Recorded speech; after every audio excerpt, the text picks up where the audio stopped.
Hello दोस्तों, तो कैसे हैं आप सब। मैं आप सबका स्वागत करता हूं मेरे YouTube channel Khan study point पे। आज का हमारा टॉपिक है class 10 sciences chapter number 2 acid basis and salts. और आगे बढ़ने से पहले ये भी जान लीजिए कि मैं इस चैप्टर का फर्स्ट पार्ट पहले ही अपलोड कर चुका हूं, तो जिसने भी मेरा वो पार्ट ना देखा हो वो उसका लिंक मैं डिस्क्रिप्शन बॉक्स में नीचे डाल दूंगा, आप वहां से जाके देख सकते हैं। तो हम स्टार्ट करते हैं हमारा वीडियो आज का। तो आज का हमारा फर्स्ट टॉपिक है एसिड और बेस इन वाटर सॉल्यूशन। इससे पहले हम बात कर चुके हैं एसिड और बेस की सारी रिएक्शंस के बारे में, कि जब भी एसिड और बेसिस मेटल्स के साथ में, मेटल्स हाइड्रोजन कार्बन के साथ में, या फिर मेटल ऑक्साइड या नॉन मेटालिक ऑक्साइड इनके हम रिएक्शन करते हैं, तो हमें क्या क्या चीजें देखने को मिलती हैं, कौन कौन से प्रोडक्ट्स फॉर्म होते हैं। तो उसके बाद ये टॉपिक है हमारा। तो अगर आपने पिछली वीडियो मिस कर दी है तो आप पहले जाके फर्स्ट पार्ट देखिए, उसके बाद आगे फर्स्ट सेकंड पार्ट देखिएगा, तभी आपको ये वीडियो समझ में आ पाएगी कि मैं इसमें क्या बता रहा हूँ आपको। ठीक है, तो हम बात करते हैं वाटर सॉल्यूशन के बारे में। जब भी हम एसिड या वाटर को, सॉरी एसिड या बेस को हम पानी में मिलाते हैं तो क्या होगा। सिंपल सी बात हमने स्टार्टिंग में पढ़ा था कि acid produce H plus ion in water solution. कोई भी एसिड हो, अगर उसको हम पानी में मिक्स करेंगे तो वो H प्लस आयंस रिलीज करेगा, और बेस क्या करेगा, base OH minus ion release करता है एक्वस सॉल्यूशन में, यानी कि जलीय विलयन में, यानी कि पानी में अगर उसे हम घोलते हैं तो। अब होता क्या है, जब एसिड H प्लस आयन घोलता है तो H प्लस आयन जो होते हैं वो पानी के मॉलिक्यूल जो होते हैं H2O उसके साथ मिल जाएंगे, कंबाइन हो जाएंगे, और मिलके बन जाएगा हमारा हाइड्रोनियम आयन, जिसको हम बोलते हैं H3O प्लस आयन।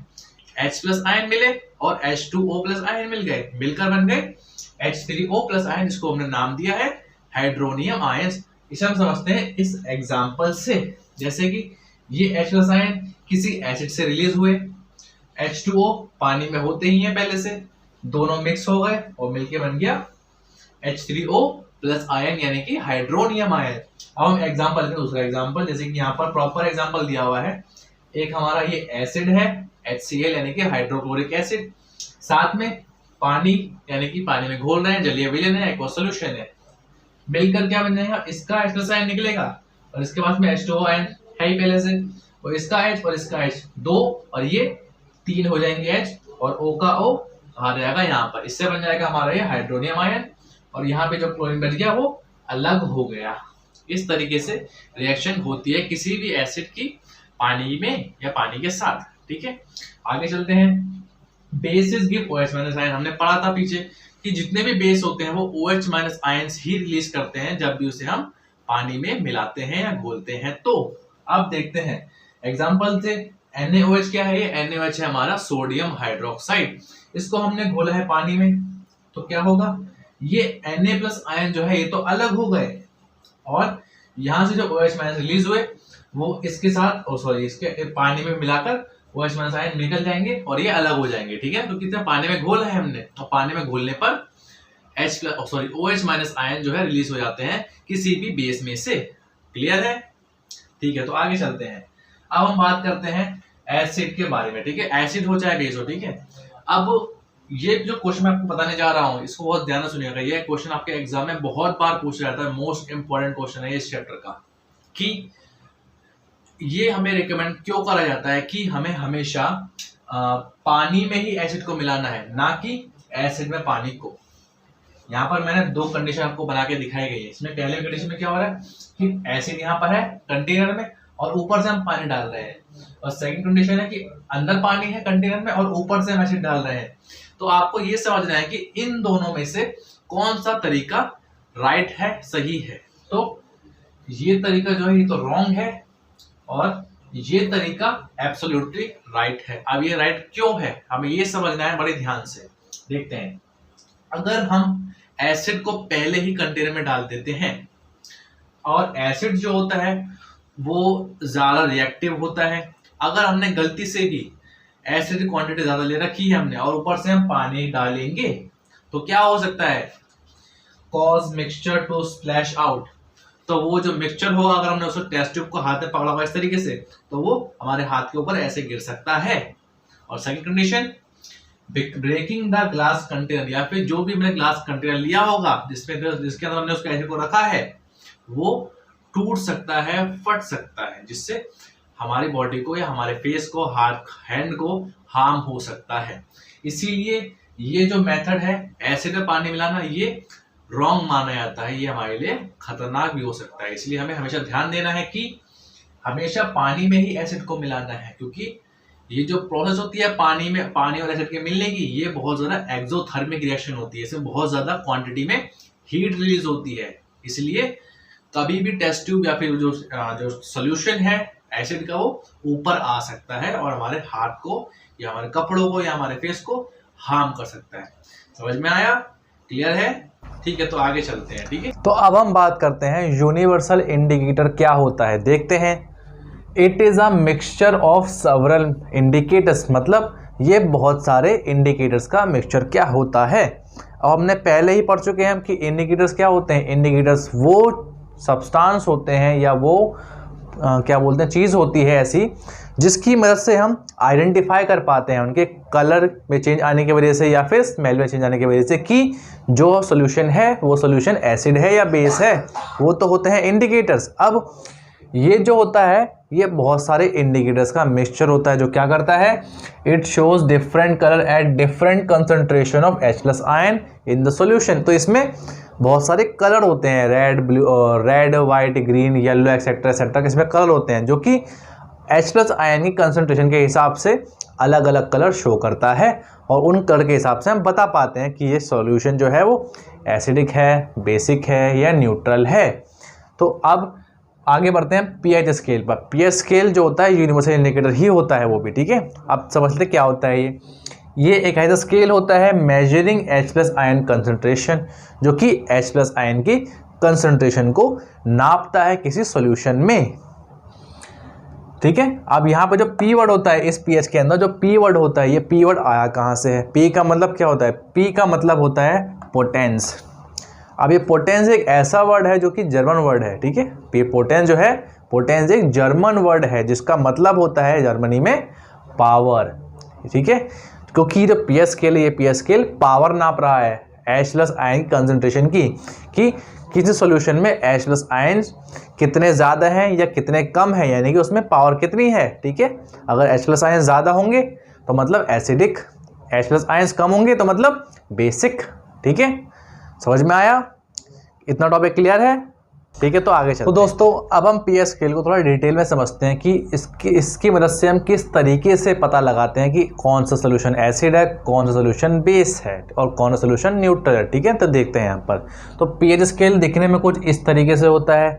अब यहाँ पर नंबर तो नहीं लिखे होते, लेकिन यहाँ पर कुछ कलर्स होते हैं। ठीक है, 1 से लेके 14 तक। ठीक है, और नंबर भी छोटे छोटे लिखे होते हैं। ठीक है, तो हम नंबरों के हिसाब से बता पाते हैं कि कौन सा सोल्यूशन एसिड है, कौन सा सोल्यूशन बेस है। तो वो कुछ पॉइंट मैंने यहाँ पर लिखे हुए हैं।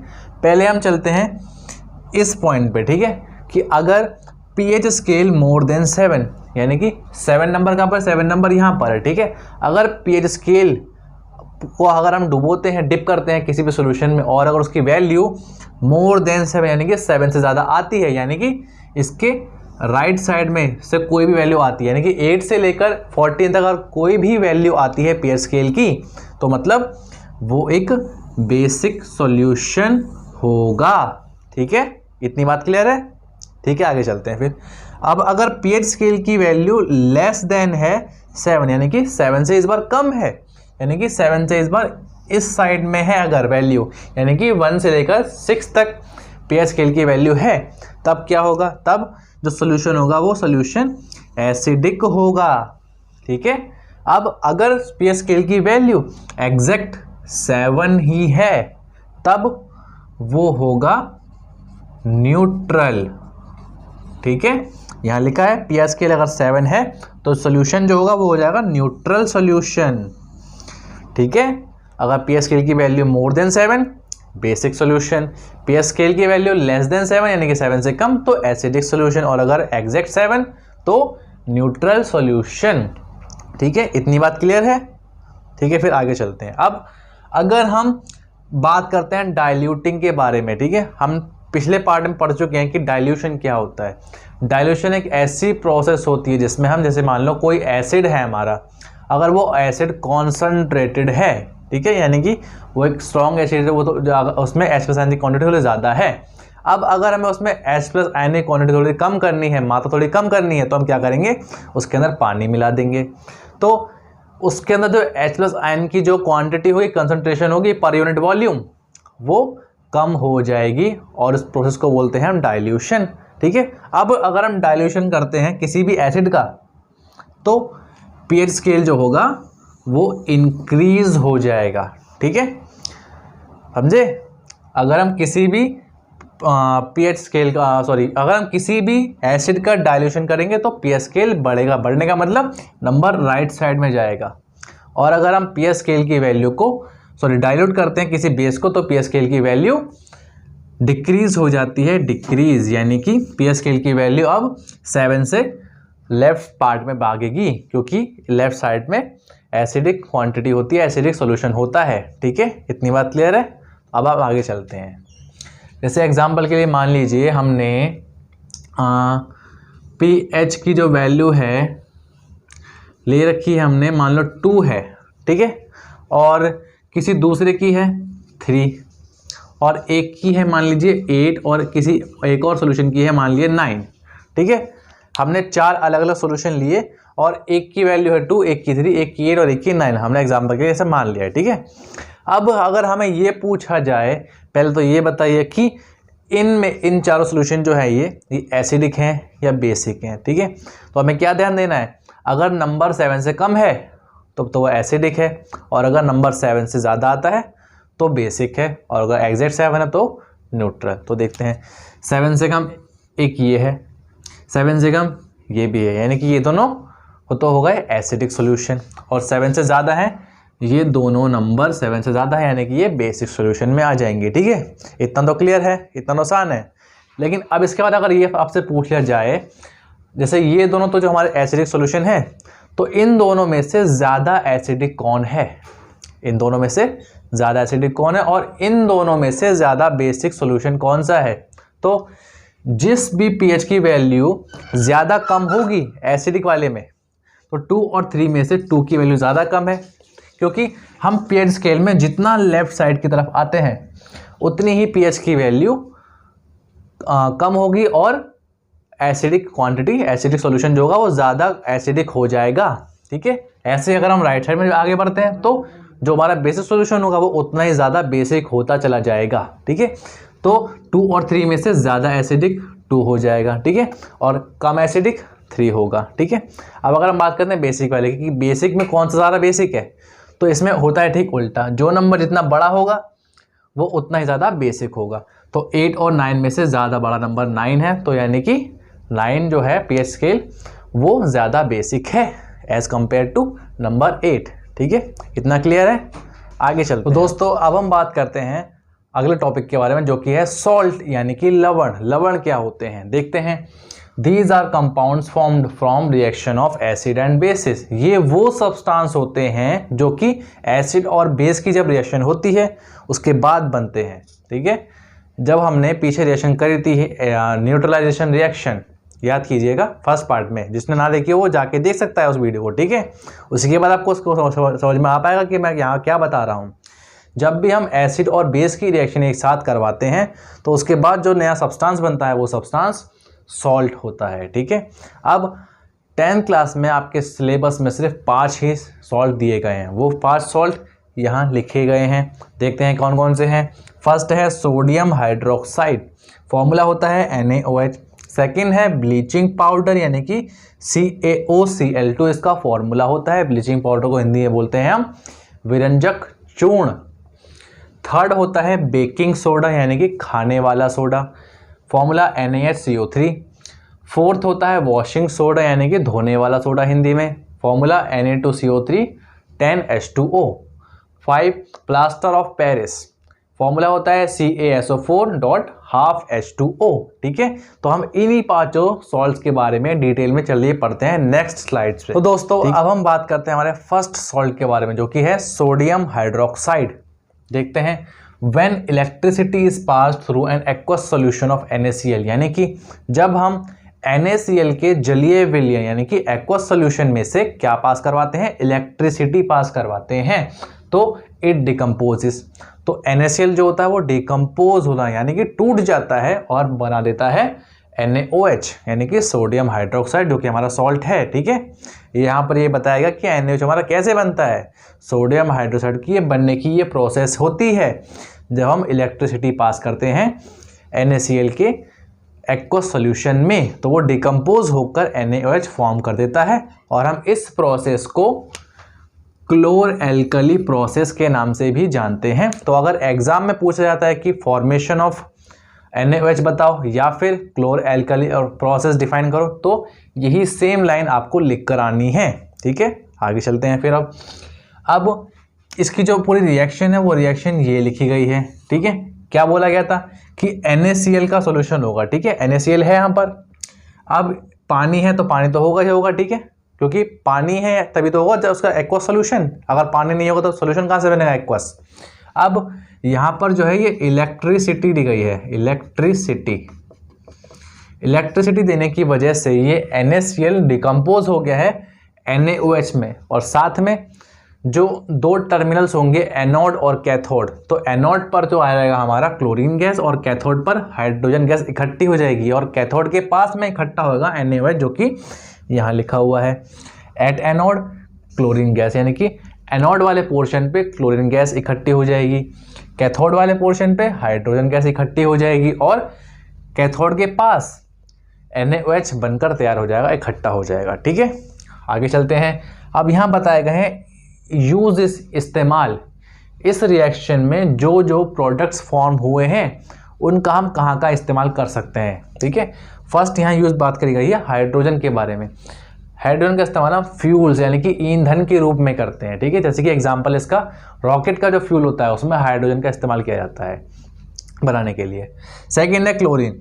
फर्स्ट पॉइंट इसका वाटर ट्रीटमेंट, उसके बाद में PVC CFC। पहले बात करते हैं वाटर ट्रीटमेंट, यानी कि पानी को स्वच्छ करना है, यानी कि पानी को साफ करने में क्लोरीन मिलाई जाती है। एग्जाम्पल के लिए जब भी आप स्विमिंग पूल जाते हैं, ठीक है, तो स्विमिंग पूल का जो रंग होता है, पानी का रंग, वो थोड़ा सा ब्लू टाइप होता है। वो क्यों होता है? क्योंकि उसमें क्लोरीन मिक्स हुई हुई होती है, ताकि पानी साफ रहे लंबे समय तक। आगे चलते हैं PVC। PVC क्या होता है? PVC की फुल फॉर्म होती है पॉलीविनाइल क्लोराइड।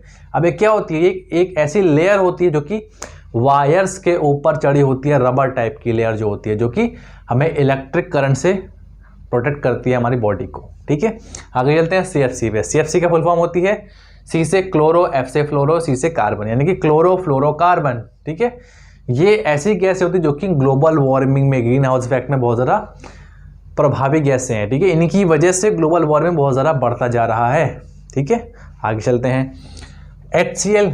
अब यहाँ पे ध्यान देने वाली बात ये है कि यहाँ पर इस रिएक्शन में कहीं पर भी HCl नहीं आया, फिर भी हमने यूज़ में HCl के बारे में लिखा है। क्यों लिखा है? क्योंकि अगर हम Cl और H2 को मिला दें तो H और Cl मिलकर HCl तो बन सकता है, इसीलिए हमने यहाँ पर इसका यूज़ बताया है। तो HCl का इस्तेमाल क्लीनिंग स्टील्स, यानी कि जो स्टील की बनी हुई चीज़ होती है उसको साफ करने के लिए किया जाता है, और मेडिसिन यानी कि दवाइयों में भी इसका इस्तेमाल किया जाता है। नेक्स्ट है NaO, जो कि हमारा मेन प्रोडक्ट है, जो कि हमें बनाना था सोडियम हाइड्रोक्साइड। उसका यूज़ है सोप एंड पेपर मेकिंग, यानी कि इसका इस्तेमाल साबुन वगैरह बनाने में और कागज़ बनाने में इसका इस्तेमाल किया जाता है। नेक्स्ट है, अगर क्लोरीन के साथ NaOH प्लस कर रहे हो तो क्या उसका हम इस्तेमाल कहाँ कर सकते हैं? तो उसका इस्तेमाल हम घर में जो ब्लीच होता है वो बनाने के लिए कर सकते हैं, या फिर कि कोई कपड़े में से दाग धब्बा हटाने के लिए जो होता है ब्लीचिंग फैब्रिक, वो भी हम इससे बना सकते हैं। ठीक है, क्लोरीन और NaOH को मिक्स करके। ठीक है, तो इतना पार्ट हमारा क्लियर हो चुका है सोडियम हाइड्रोक्साइड यानी कि NaOH सॉल्ट के बारे में। तो इतना पार्ट आपको क्लियर है। इसका आप स्क्रीनशॉट ज़रूर ले लें। अगर जो स्क्रीनशॉट ना ले रहे हो तो वो इसको नोट डाउन ज़रूर करें, क्योंकि ये जो पॉइंट जो मैंने यहाँ पे लिखवाए हैं बहुत ज़्यादा इंपॉर्टेंट है आपके एग्जाम बेसिस के लिए। ठीक है, तो इनको आप पढ़ेंगे और नोट करेंगे, उसके बाद आप पढ़ेंगे, तभी आपको अच्छे से समझ में आ पाएगा। ठीक है, अब हम आगे चलते हैं नेक्स्ट सॉल्ट के ऊपर। तो अब हमारा सेकेंड सॉल्ट है ब्लीचिंग पाउडर। इसको हम हिंदी में बोलते हैं विरंजक चूर्ण, और इसका केमिकल फॉर्मूला होता है CaOCl2। अब आगे चलते हैं। It is produce by the action of chlorine on dry slag line, यानी कि ये कैसे बन पाता है? अगर हम क्लोरीन गैस के साथ रिएक्शन करवाते हैं ड्राई स्लेग्ड लाइम। स्लेग्ड लाइम क्या होता है? कैल्शियम हाइड्रोक्साइड, ठीक है। अगर हम कैल्शियम हाइड्रोक्साइड की रिएक्शन करवाएंगे किसके साथ में? क्लोरीन गैस के साथ में, तब हमारा बनेगा कैल्शियम ऑक्सीक्लोराइड, ठीक है। कैल्शियम ऑक्सीक्लोराइड तो है ये इसका केमिकल नेम है।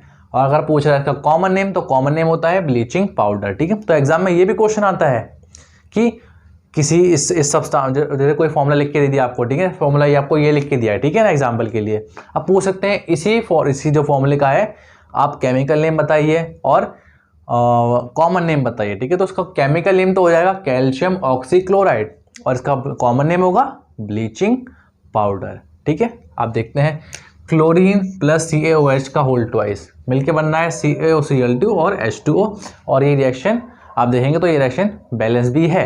अब हम देखते हैं इसकी यूजेस कहाँ कहाँ होते हैं। तो bleaching cotton and लाइनन in textile industry, जो टेक्सटाइल इंडस्ट्रीज होती हैं वहाँ पर कॉटन और लाइनन के जो फैब्रिक्स होते हैं उनको ब्लीच करने के लिए इसका इस्तेमाल कर सकते हैं हम। अगला oxidising agent in chemical industry, यानी कि जो केमिकल इंडस्ट्रीज होती हैं वहाँ पर हम एज अ ऑक्सीडाइजिंग एजेंट। अब ऑक्सीडाइजिंग एजेंट होता क्या है, क्या मतलब होता है ऑक्सीडाइजिंग एजेंट का? मतलब ऑक्सीडाइजिंग एजेंट वो एजेंट होता है जो कि अपने अंदर से ऑक्सीजन को दे देता है किसी और को, ठीक है। तो उस एजेंट उसको बोलते हैं हम ऑक्सीडाइजिंग एजेंट, ठीक है, क्योंकि इसके अंदर ऑक्सीजन होती है तो इसके अंदर कैपेबिलिटी है ऑक्सीजन किसी और एलिमेंट को या कंपाउंड को देने की, इसलिए ऑक्सीडाइजिंग एजेंट कहलाता है।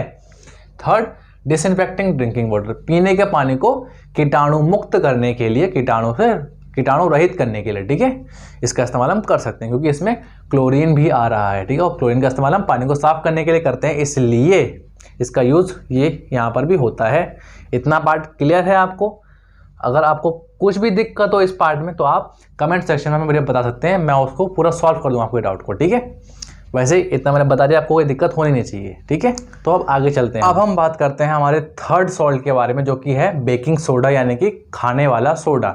इसका रासायनिक नाम होता है, केमिकल नेम होता है सोडियम हाइड्रोजन कार्बोनेट और कॉमन नेम बेकिंग सोडा, जिसको पूरी दुनिया इस नाम से जानती है, ठीक है। तो अगर पूछा जाए एग्जाम में कि कॉमन नेम बताइए तो बेकिंग सोडा है, और अगर केमिकल नेम पूछा जाए तो सोडियम हाइड्रोजन कार्बोनेट है और इसका फॉर्मूला ये रहा NaCO3, ठीक है। अब क्या होता है? It is a mild non corrosive base. ये क्या होता है? NaCO3 जो है सोडियम हाइड्रोजन कार्बोनेट, ये एक नॉन कोरोसिव बेस होता है। बेस यहाँ पर बड़ा है, बेस यानी कि ये बेसिक सॉल्ट हुआ, यानी कि, ठीक है। हमने पिछले चैप्टर में पढ़ा था कि जब एसिड और बेस मिलता है तो सॉल्ट तो बनता है, लेकिन सॉल्ट भी अलग अलग तरह का हो सकता है। सॉल्ट जो है वो एसिडिक भी हो सकता है, सॉल्ट जो है बेसिक भी हो सकता है, और सॉल्ट जो है वो पूरा न्यूट्रल भी हो सकता है। तो यहाँ पर ये जो सॉल्ट है बेकिंग सोडा, ये एक बेसिक सॉल्ट होता है क्योंकि इसका नेचर बेसिक आता है, क्योंकि ये जो है जो इसमें बेस मिलाया गया है वो स्ट्रॉन्ग बेस होगा। अब यहाँ पे लिखा है नॉन क्रोसिव। नॉन क्रोसिव का मतलब इस पर कोरोजन नहीं होगा, ठीक है। कोरोजन क्या होता है? एक तरह की लेयर चढ़ जाना मेटल्स के ऊपर, ठीक है, किसी चीज़ के ऊपर, ठीक है। आगे बढ़ते हैं। When it is heated during cooking, और जब हम इसका इस्तेमाल करते हैं खाना पकाने के दौरान, तो हीट तो देनी पड़ती है हमें खाना बनाते टाइम। तो क्या होता है? ये जो हमारा कंपाउंड होता है NaCO3, ये सिंबल होता है हीट का। ट्रायंगल जो शेप बनाते हैं इसका, इस सिंबल का मतलब होता है हीट दे रहे हैं हम, ठीक है, ऊष्मा दे रहे हैं। तो हीट देने पे क्या होगा? ये कंपाउंड टूट जाएगा Na2CO3। Na2CO3 क्या होता है? ये होता है वॉशिंग सोडा। यही चीज़ आगे चल के वॉशिंग सोडा बनती है। और साथ में H2 और CO2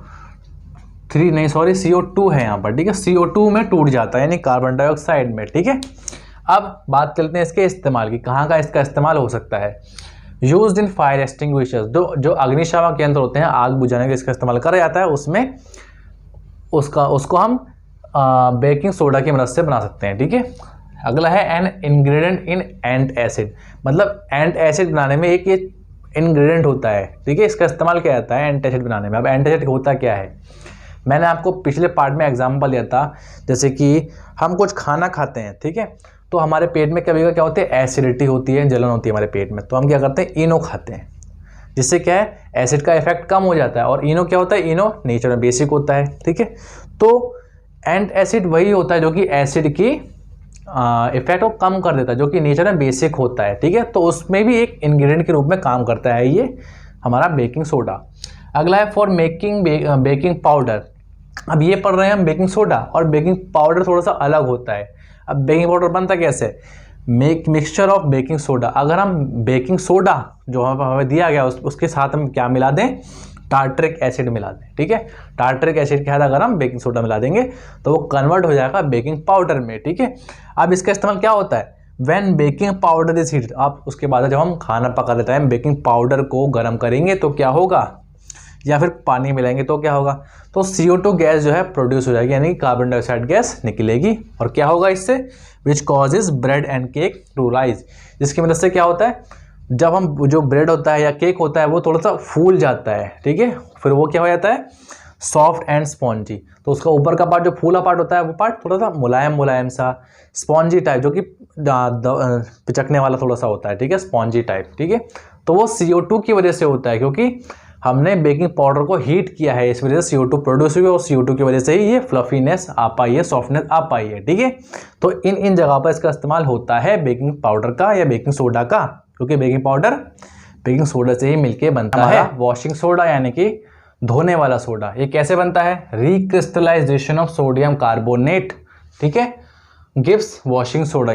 अगर हम सोडियम कार्बोनेट, जो कि ये है पिछली रिएक्शन, जो कि पिछली स्लाइड में रिएक्शन ने करी थी, वो रिएक्शन है, ठीक है। इसमें क्या हुआ था, ये था हमारा बेकिंग सोडा जो कि हीट हुआ था और बना था हमारा ये कंपाउंड सोडियम कार्बोनेट, इसी की बात कर रहे हैं हम, ठीक है।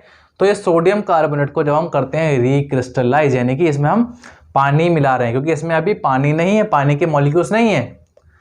और फॉर्मूले में क्या होता है, यहाँ पर 10 मॉलिक्यूल्स चाहिए हमें वाटर के, तो हमें 10 मॉलिक्यूल्स प्लस करने पड़ेंगे वाटर के इसी सोडियम कार्बोनेट में, तब जाकर ये बन पाएगा हमारा वॉशिंग सोडा, ठीक है। तो हमने Na2CO3 में 10 मॉलिक्यूल्स ऑफ H2O प्लस कर दिया और ये मिलकर बन गया हमारा वॉशिंग सोडा, ठीक है। क्लियर है, आगे चलते हैं। यूजेस, इसका इस्तेमाल कहाँ काम कर सकते हैं। फर्स्ट पॉइंट है इन ग्लास, कांच के उत्पादों में, सोप बनाने में, साबुन वगैरह में, पेपर इंडस्ट्री, कागज़ के उद्योगों में, इंडस्ट्रीज में, ठीक है। Second point, cleaning agent for domestic purpose. घर में हम जो आमतौर पर घर में जो भी चीज़ें यूज़ करते हैं साफ़ सफाई के लिए, उसमें वॉशिंग सोडा का इस्तेमाल बहुत ज़्यादा होता है, ठीक है। अगला पॉइंट है for removing permanent hardness of water. पानी की जो कठोरता होती है उसको परमानेंटली अलग करने के लिए, ठीक है।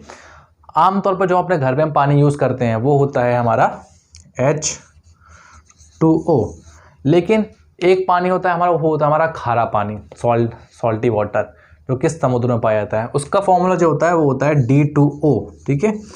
तो इस पानी ये होता है हमारा हार्ड वाटर, ये होता है हमारा सॉफ्ट वाटर। तो इस हार्ड वाटर में से हार्ड हटाकर ये सॉफ्ट वाटर बनाने के लिए हम वॉशिंग सोडा का इस्तेमाल करते हैं। अब हम चलते हैं हमारे इस चैप्टर के लास्ट सॉल्ट के ऊपर, जो कि है POP यानी कि प्लास्टर ऑफ पेरिस। इसका फॉर्मूला होता है CaSO4 और हाफ मॉलिक्यूल्स ऑफ H2O, यानी कि इसको हम बोल सकते हैं कैल्शियम सल्फेट हेमीहाइड्रेट। हेमी मतलब होता है हाफ, ठीक है, हेमीहाइड्रेट। तो अभी बनता कैसे है ये, ऑन हीटिंग जिप्सम, एक कंपाउंड होता है जिप्सम, ठीक है, जिसका फॉर्मूला होता है CaSO4.2H2O। CaSO4 यानी कैल्शियम सल्फेट और साथ में 2 मॉलिक्यूल्स होते हैं H2O के, ठीक है। तो अगर हम इसको हीट करते हैं 373 डिग्री केल्विन टेम्परेचर पर, तब हमें तो जो इसके अंदर से जो वाटर मॉलिक्यूल्स होते हैं वो लूज होना स्टार्ट हो जाते हैं और बन जाता है हमारा POP यानी प्लास्टर ऑफ पेरिस। सीधे हम क्या बोलें कि अगर हम जिप्सम को हीट करें 373 डिग्री केल्विन पर, तो वो अपने अंदर से वाटर मॉलिक्यूल्स ड्रॉप कर देगा और बना देगा प्लास्टर ऑफ पेरिस यानी POP। फॉर्मूला CaSO4.12H2O, ठीक है। यह है रिएक्शन CaSO4 यानी कि ये है जिप्सम। इसको हमने हीट किया है 373 केल्विन के ऊपर, तो ये वाटर के मॉलिक्यूल यूज करके बन गया है CaSO4.12H2O और बाकी के जो है 1.5 मॉलिक्यूल यानी कि 3.2 मॉलिक्यूल्स और वाटर यहाँ बच जाते हैं और ये बन जाता है हमारा प्लास्टर ऑफ पेरिस। इतना पार्ट क्लियर है, ठीक है। तो फिर आगे चलते हैं। अगला है यूजेस। हम POP का इस्तेमाल कहाँ कहाँ करते हैं। Doctor uses POP for supporting fractured bones. जब भी हमारी कोई हड्डी टूट जाती है हम डॉक्टर के पास जाते हैं, डॉक्टर क्या करता है, हमें हमारे उस पार्ट पे जहाँ पे चोट लगी होती है, टूटी होती है, वहाँ पर वो प्लास्टर चढ़ा देते हैं। अब जो प्लास्टर होता है वो प्लास्टर किस चीज़ का बना होता है? प्लास्टर बना होता है पीओपी का, प्लास्टर ऑफ पेरिस का ही, ठीक है। तो प्लास्टर ऑफ पेरिस का ही इस्तेमाल किया जा रहा है। जैसे मान लीजिए मेरा हाथ है, ये टूटा हुआ है, तो इस बोन को रोकने के लिए जो प्लास्टर लगाया जाएगा वो पीओपी का बना होगा, प्लास्टर ऑफ पेरिस का। समझ गए? आगे बढ़ते हैं। For making toys materials for decoration, इसका इस्तेमाल बहुत सारे खिलौने बनाने में भी किया जाता है और घर को सजाने के लिए जो सामान होता है, जैसे कि पॉट्स वगैरह हो गए, एक्सेट्रा एक्सेट्रा, वहाँ पर भी पीओपी का इस्तेमाल किया जाता है। Last point, for making surface smooth, जो हमारा घर का या कहीं का भी जो ज़मीन होती है, फर्श होता है, उसको बिल्कुल चिकना करने के लिए, स्मूथ करने के लिए भी पीओपी यानी प्लास्टर ऑफ पेरिस का इस्तेमाल किया जाता है। समझ गए? इतना बात बिल्कुल क्लियर है आपको? अच्छी बात है। अगर आपको फिर भी पांचों सॉल्ट्स में से कोई भी दिक्कत हो तो आप कमेंट सेक्शन में मुझे बता सकते हैं, मैं उसका डाउट उसी टाइम सॉल्व कर दूंगा, ठीक है। अब इसके बाद एक छोटा सा पॉइंट हमारा बचा है, वाटर ऑफ क्रिस्टलाइजेशन, वो और डिस्कस कर लेते हैं, फिर हमारा चैप्टर फिनिश हो जाएगा, ठीक है। तो उस टॉपिक पे भी चलते हैं, नेक्स्ट चलते हैं इस चैप्टर के लास्ट टॉपिक के ऊपर, बुक जो कि है वाटर ऑफ क्रिस्टलाइजेशन। समझते हैं क्या मतलब होता है इसका। It is the fixed number of water molecules, ये एक फिक्स्ड नंबर होता है वाटर मॉलिक्यूल्स का, जो कि present in one formula unit of salt, जो कि सॉल्ट के एक फॉर्मूले में फिक्स होते हैं। जैसे कि मान लीजिए हमारा एक सॉल्ट ये है, ठीक है, कॉपर सल्फेट, ठीक है। तो इस कॉपर सल्फेट जो सॉल्ट है, इसके अंदर 5 मॉलिक्यूल्स ऑफ H2O के फिक्स हैं, यानी कि इसमें 5 मॉलिक्यूल्स ही रहेंगे हमेशा, ठीक है, इस सॉल्ट के अंदर। तो इसमें हैज़ 5 वाटर मॉलिक्यूल, इसमें 5 जो है मॉलिक्यूल्स है। इसी को बोलते हैं वाटर ऑफ क्रिस्टलाइजेशन, कि किसी सॉल्ट के फॉर्मूले में जितने नंबर ऑफ मॉलिक्यूल्स है वाटर के, वो ही है वाटर ऑफ क्रिस्टलाइजेशन, ठीक है।